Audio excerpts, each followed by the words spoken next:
hapa nimekuja mimi na matatizo na ndoa yangu haina amani. Hivi yule ndoa ameniozesha kwa ajili gani?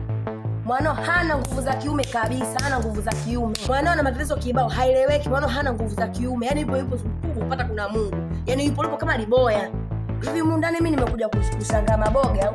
Au nimekuja kucheza mdako? Nikuuliza baba wewe, nimekuja kucheza mdako? Ile mali mtoa ya nini iende bure? Ndio hivyo, unashangaa nini sasa? Nguvu za kiume? Hana kabisa, hana. Sio hujamlisisha, sielewi uko wenu na shida gani yani. Mpaka umefikia hivyo wewe umejiamini nini? Kukaa kwenye kitanda cha babako, umejiamini nini? Ndio nimekuja kwa mama na nguvu za kiume. Kwani sije kwamba nimshtakie nani? Mzazi si ndio wewe? Mwanangu si hana nguvu za kiume? Ndio hana. Mambo yasiwe mengi. Mimi nalimalizaga mwenyewe, wala usiwe na shida. Unamaliza mwenyewe tena? Panda kitandani. Panda kitandani babu, mambo yasiwe mengi. Baba. Panda kitandani bwana. Mimi tena kitandani baba. Panda kitandani bwana.